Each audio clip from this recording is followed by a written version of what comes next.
That's called growth right there. Down 27, still pushing. Possession by possession by possession by possession. You can't get discouraged. You just got to compete harder. That was the lesson of that game. You can never get discouraged. Just compete harder. It's beautiful.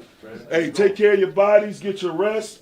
We got more work to do. Let's keep stacking. Keep stacking. Together on three. 1, 2, 3. Together.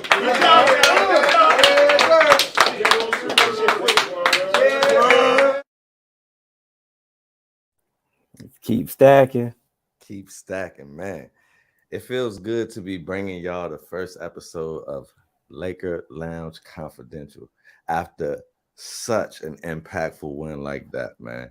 You got one of your favorite guys from your favorite pod's favorite pod, the Three Man Weave podcast, B Cannon. I got my brother with me. Who I got?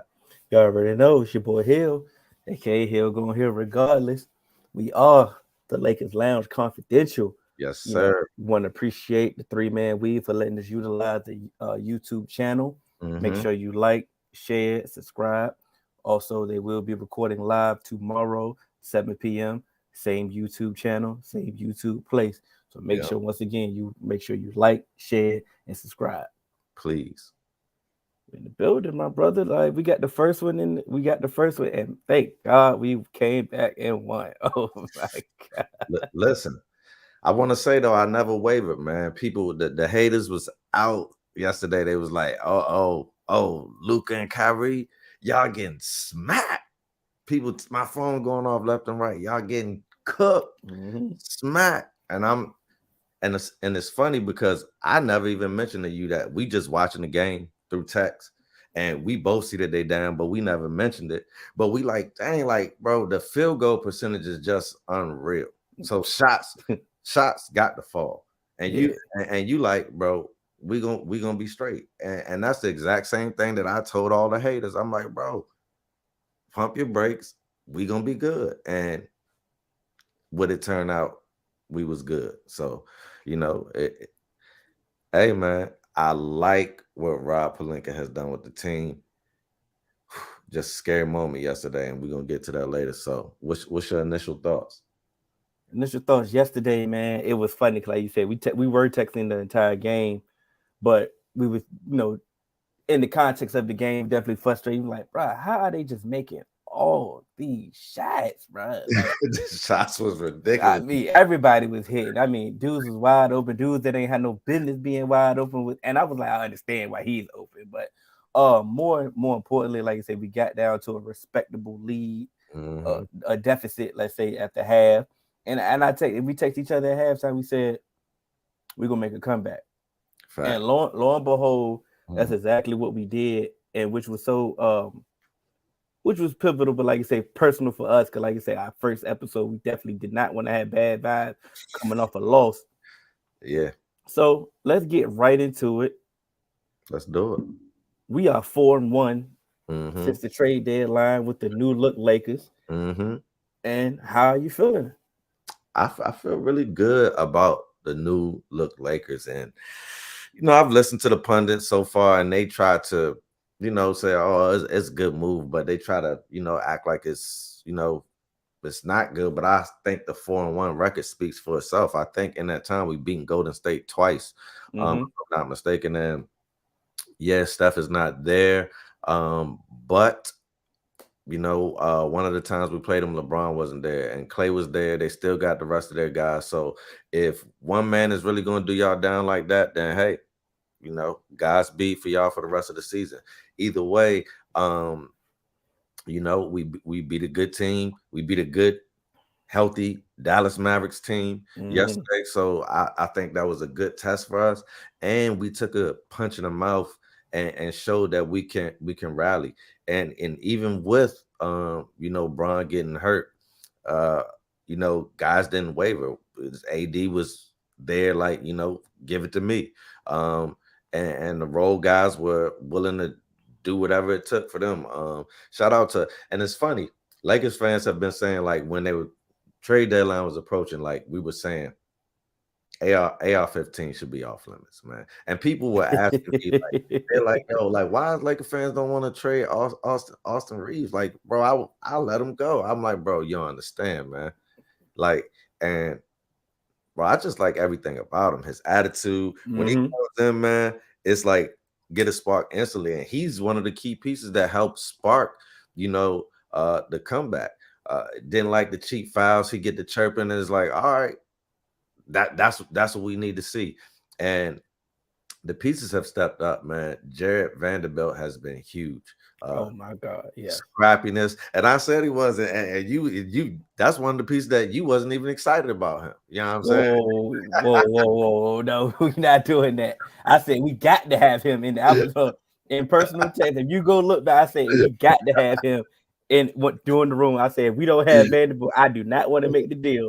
Don't put that bad moment on me. Don't put that bad moment on me.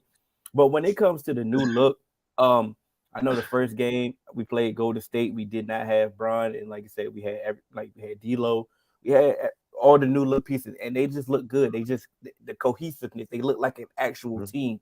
And like a lot of people been giving Darvin Ham some criticism, first year head coach, and what I've been saying was, let's get him some real players. Let's get him a team. Let's help him. Let's save him from himself because he had some lineups that was questionable with the previous roster and some things that he was doing. It just wasn't making any sense. But the fact that now he has a actual roster that makes sense when it comes to the point guard, shooting guard, the wing position, from top to bottom, he can now actually make roster rotational decisions that make actual basketball sense. It's like, okay, now we can actually see the full reason of why we brought Ham in. Yeah. So we saved him from ourselves, like you say, and getting, like you say, you mentioned Austin Reeves, like you need those glue guys, you need those that can do everything. And Jared Vanderbilt, oh my God. And it's funny, I know personally we was trying to figure out who was going to be the starting lineup, and I don't think neither one. Did you have him in your starting lineup? I don't think either one of us had him in our starting lineup. And when the first time we came out the All-Star break, Ham inserted him in the inserted him in the lineup and said, this is going to be our starting lineup. And I'm like, thank you. He earned it before. Though that game before, that Golden State game that you're talking about going into All-Star break, I said, man, he was on the floor. He was getting bored, second chance points. And kudos to Ham. Just to piggyback off what you said, give me something that I can coach with. You see what I'm saying? And then judge me off that. So also kudos to Rob Pelinka for saying, like, we can't go down like this. Like this the Los Angeles Lakers. We cannot go out like this, bro. And regardless of what happens the rest of the season, I'm cool because we're going out swinging, and I'm cool with that. You know me. You know what I mean? We can't go out like suckers. We got to go out swinging. But I mean, I understand the deficit that we put ourselves into in the beginning of the season, how we started off terrible. I do understand that, and it's definitely a tough road to come behind now that we put ourselves in. We can blame nobody but ourselves, but we definitely have the pieces now. Just like our guy said, tell me his name because I know I don't want to ruin it. Everett the GOAT is his, but his real name Evie. Okay, Evie. I knew it was. So I just didn't want to say his name wrong. That's my guy as well. Seems like the roles are more defined instead of pickup ball, and that's clear as day. You know, like that's true. Dang. Because think about it, we lost D'Lo off an injury. We're gonna get on the injury report later. But boom, then the Schroeder steps up. And then, like I said, now we're like, okay, well, who can play the backup point guard a minute? You know, boom, we play Austin Reeves there. We give Lonnie Walker some minutes. Like you said, we know what Malik Beasley role is. As you heard on the clip, I think it was played Saturday. Yeah. And Ham said, hey, let it fly. Let it fly. You shoot. You have the green light. It's fluorescent, and let it go. He had 7 threes on one of them games too. I forgot who we played. That Saturday game, we played the Golden State game. Yeah, facts. No, it was not Saturday. It was Thursday game. It was one of them games. Thursday night. Yeah. Like you say, Rui, he understands his role. Vanderbilt, jump yard dog. Just jump yard dog. And like you say, people haven't been paying attention. He took him a while to get his stride, but it's starting to click for him. And I think he's starting to understand who he is. Facts. And once again, now AD yesterday finally had an offensive performance that looked like the AD before he went out on injury. Once he came back, his defense has been A1. Like, yeah, his defense has been top tier, but his offense hasn't been on the same page as of late. But yesterday, it seemed like he just said, you know what? I mean, because the first half was frustrating. Like, come on, bro. Powell and Christian Wood is kind of like checking you. Like, you only got like 12, 11 points. Like, he come just on now. missing shots. That's why I was never tripping. Which is true. Which is true. But then it's like, say, It second was half, good look. second half, he like, look, I'm not going out like this, bro. Like, Bron is injured. Yeah. The team need me. Vanderbilt is the spark that the entire team fed off because I mean he just getting rebounds and steals. I mean, yeah, he did everything, and it's a beauty to have him as a wing with size, but for him to be an actual lockdown defender. Yeah. For us to play the Pelicans and we put him on Brandon Ingram. Yeah. For us to play the Mavs and you put him on Luka and hit container Luka have a nasty percentage. You know, and so that goes forward on to whoever other matchup that we can have, and we can just throw him on. And you add to the fact that AD still playing defense at a defensive player of the year type level. Like, skies is the limit. And Schroeder, he may not be the best defender, but he is so pesky. Man, I like Schroeder, man. He got one of those annoying defense. Like, I'm gonna just get you out your game. I may not be able to just lock you down, but your percentages is definitely gonna be. Kyrie went 8 for 22 yesterday. Yeah. And primarily the defender was Dennis Schroeder. Yeah. Yeah. But more than likely, like you said, we D-Lo settles everybody down. I think he at this juncture of his career, he understands his role. He understands what to do. Like you said, Malik Beasley is a knockdown shooter. He knows what to do. Rui, he's still finding his way, but we're gonna touch on that. But he understands. He got the talent. It's gonna work. You just need to understand what's being asked of him to do. Jerry Vanderbilt, you continue doing what you do. And Rui has a big opportunity coming up. And we're gonna when we get the expectations, we talk about that. And don't forget Mo Bamba as well. Oh yeah, facts, man. Mo Bamba, and shout out to Ham for his coaching rotation, because when he been putting Mo in there, and he been telling him the same thing. You're stretch big, let it fly. And it's like, I don't really like big shooting, but I like the fact that Ham is putting people in position to do what they do, because when we were cooking and hitting threes, it's because our bench players who do hit threes were able to come in and do their thing, and Mo Bamba was one of them. So it's like, if he's open at the top of the key, I don't mind him pulling that, because he's been solid on defense too. Like, if you're gonna play defense and you're gonna rebound, I don't mind you stepping out there and shooting a three, but just be there on the block when I need you. But you better be playing defense. You better be playing defense. And like I said, and I think that's the important part of his role is. Yeah, I understand. Like we say, we understand your offensive capability as being a stretch big, but if you're not playing defense, we can't put you out there, and we need you, and we're gonna need you, especially in that second unit, because like you said, it goes down.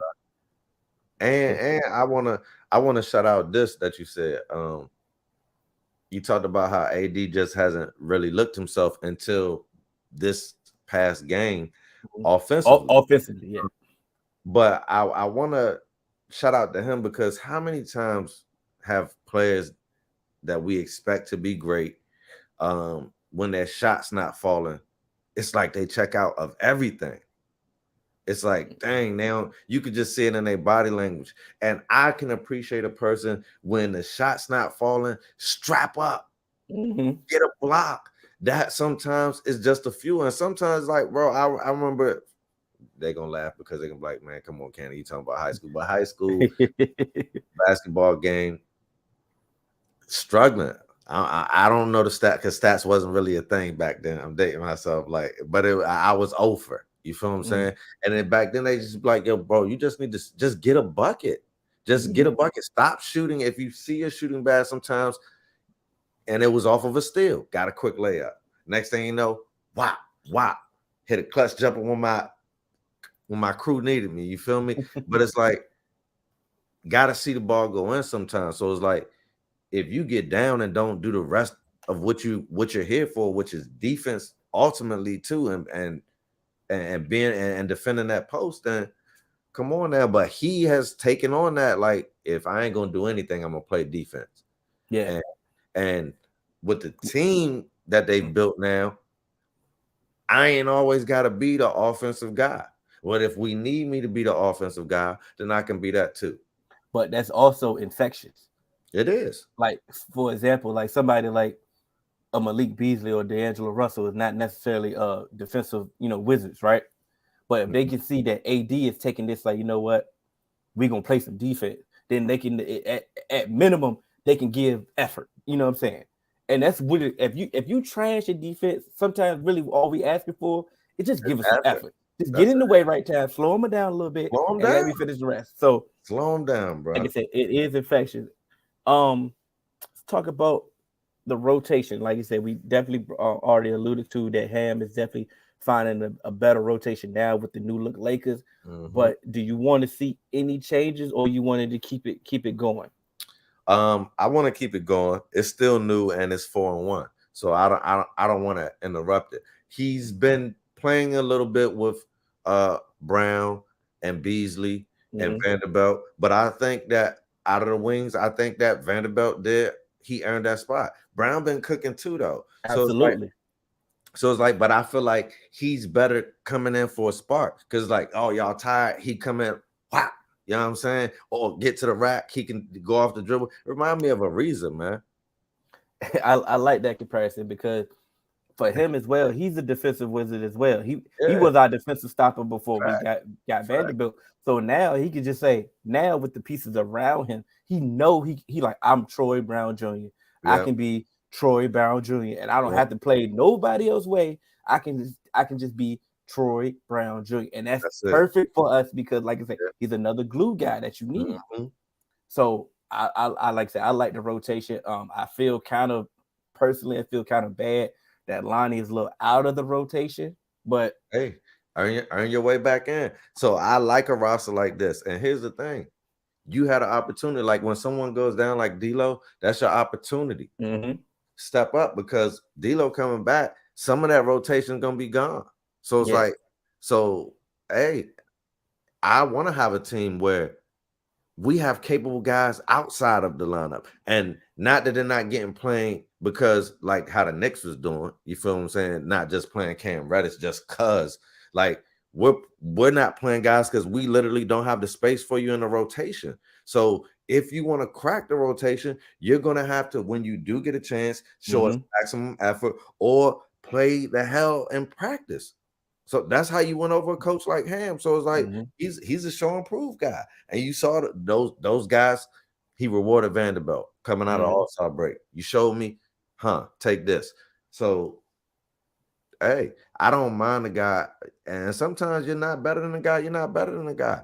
I mean, it's just that simple. I mean, he was say the previous roster, he was a spark before he got injured. Injury might have, deterred him. And I mean, that's what happens sometimes. I mean, sometimes injuries definitely cause you to lose minutes, but the roster that we built definitely, I don't see him getting minutes, but stay ready, because we may need you, just like yesterday. Yeah, stay ready. We were topping into play yesterday. He got some minutes, and they were some quality minutes. So yeah, he got more.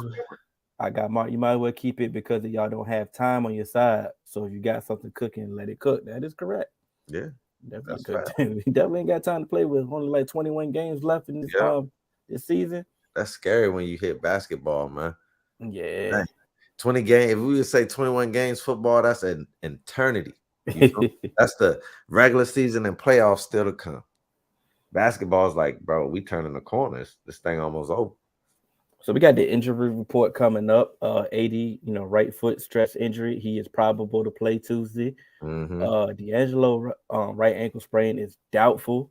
It makes sense. And we got Memphis. We got Memphis Tuesday. Memphis Tuesday, and OKC is Wednesday. I hope D'Lo can go.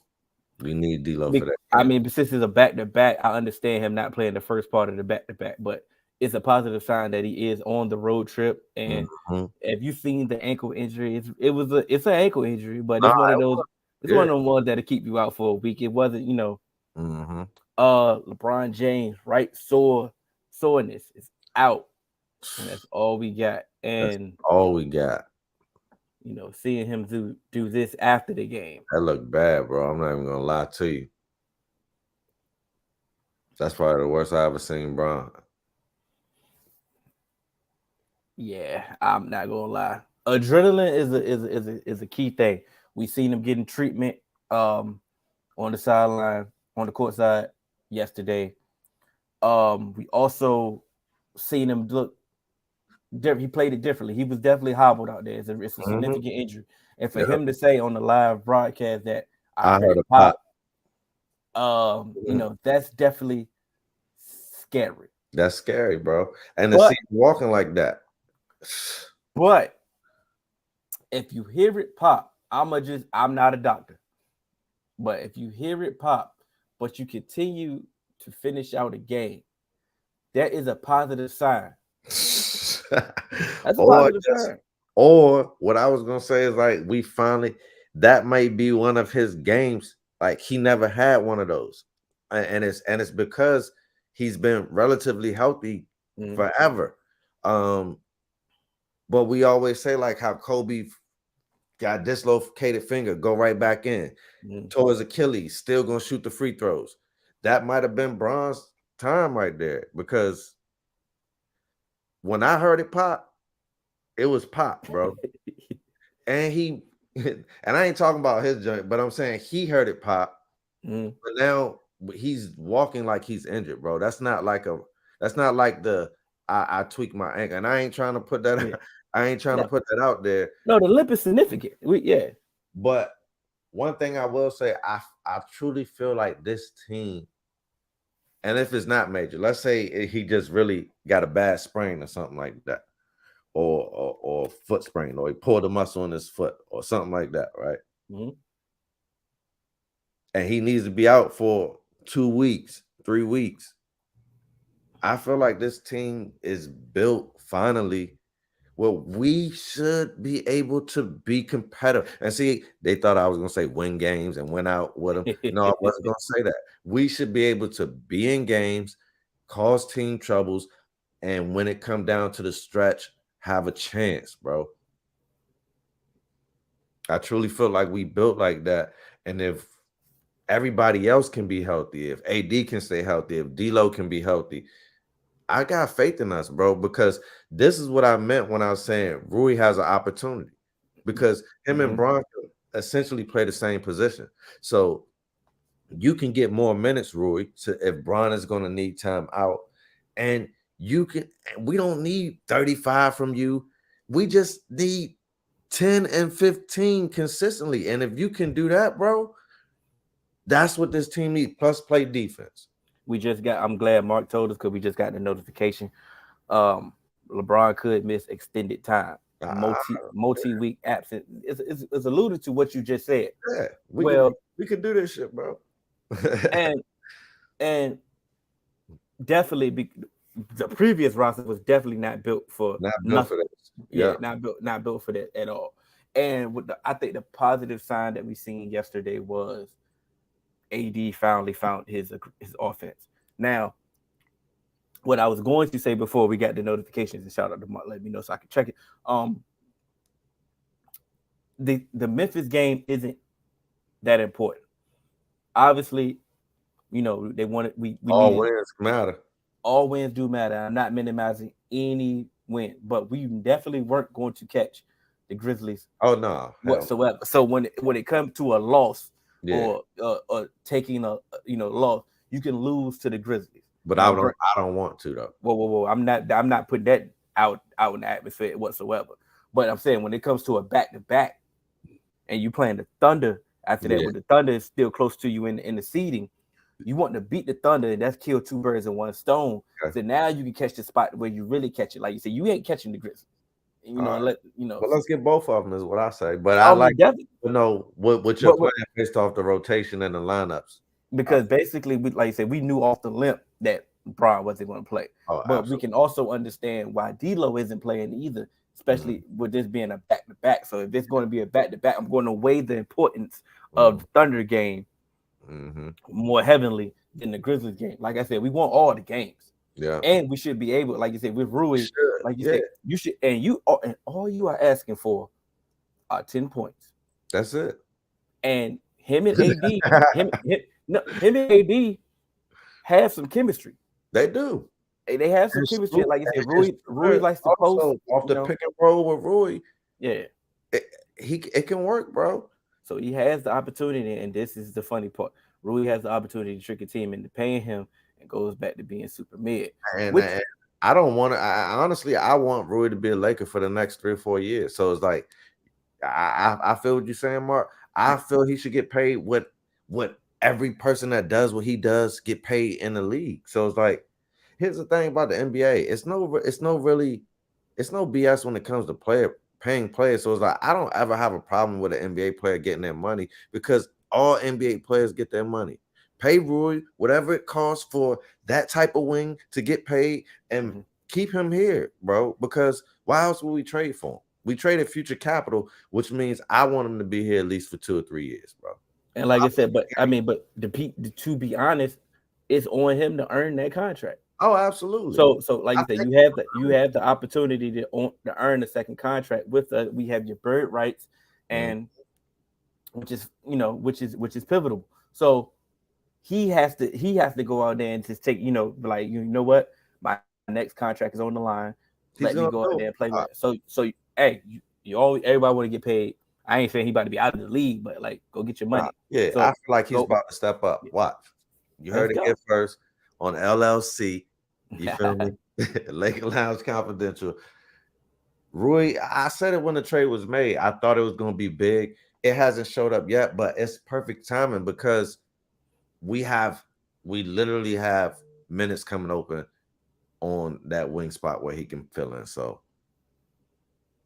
and like I said, I think we should be able to, now with this roster, we're able to withstand a Braun injury now, other than before, because like you said, we seen what happened previously once we missed him. But AD went on the tear and kept us afloat.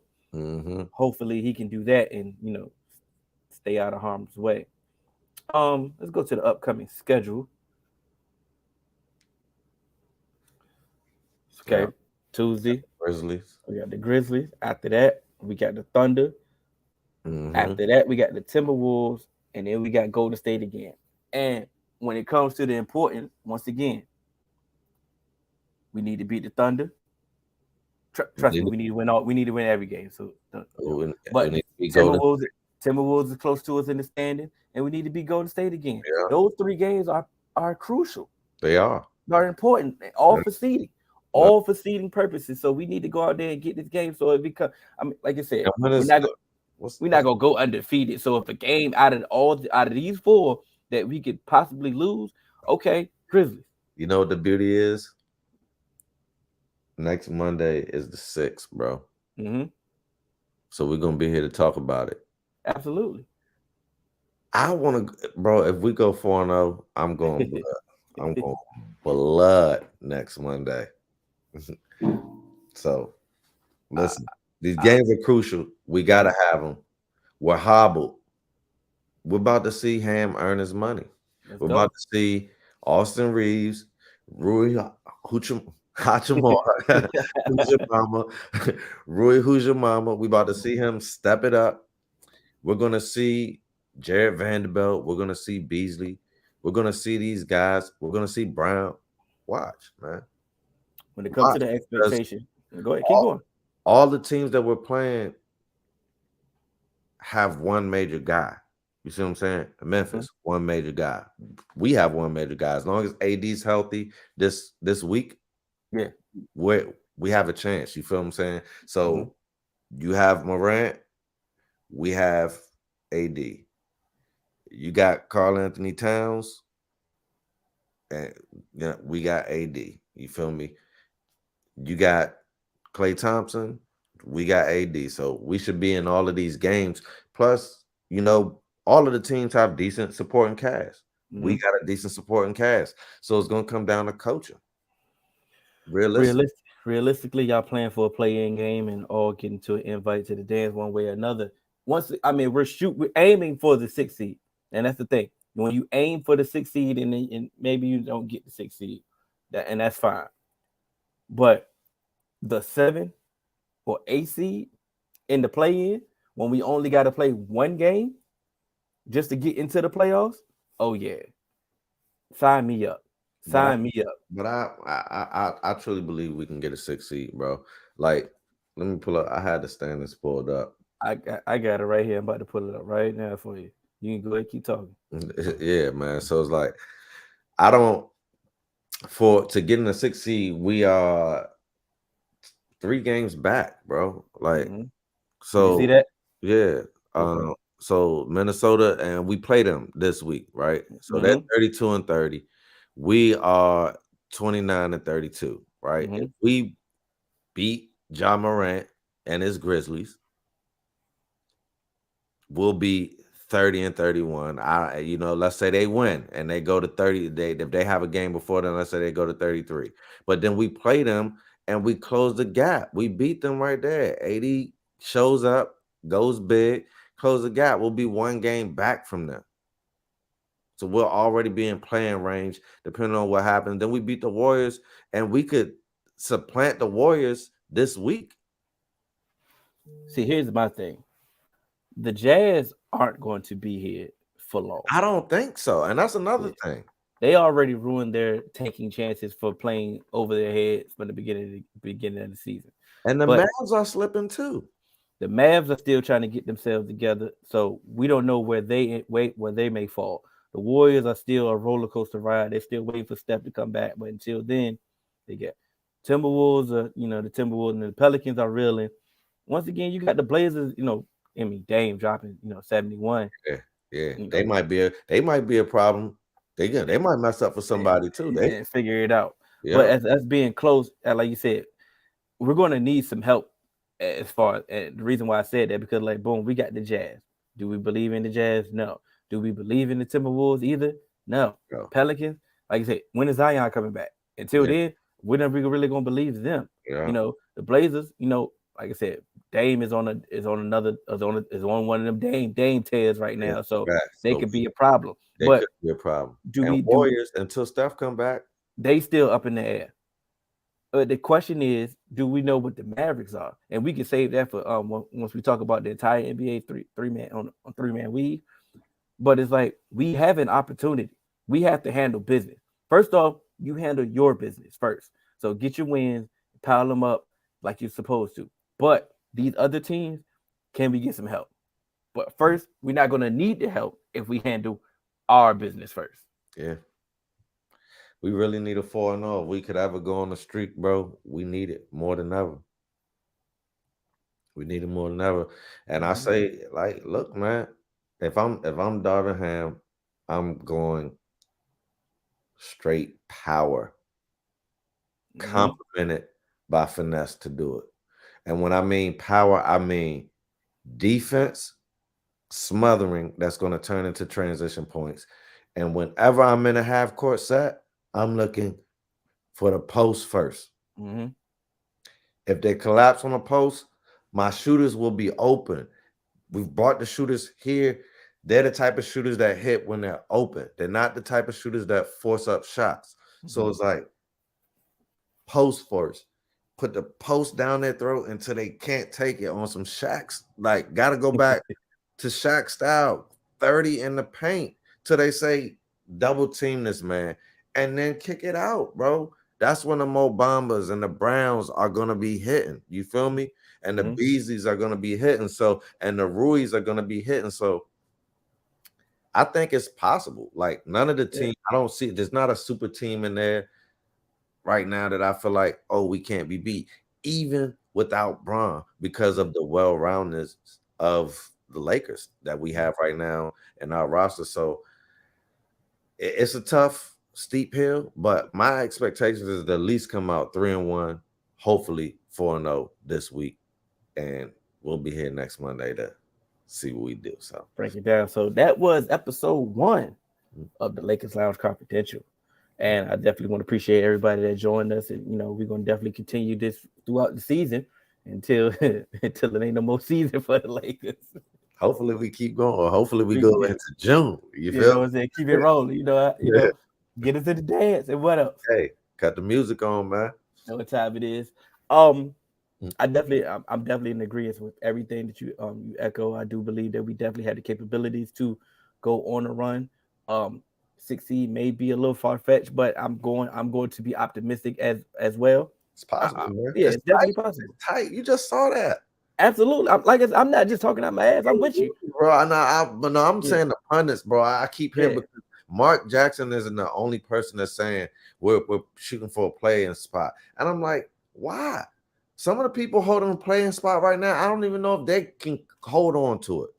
So it's like there's 20 games left. A lot can change. It could be a 5-game swing and the 20 games left. You feel me? So it's like the way that people are just assuming that everybody else is just going to keep winning. Like a Utah, to me, it is beyond me. So there's a lot of change in the West, and it's we yet to see KD. What's he gonna look like? So and how I felt with the previous roster, I felt that we was going to find a way to make it to the play-in.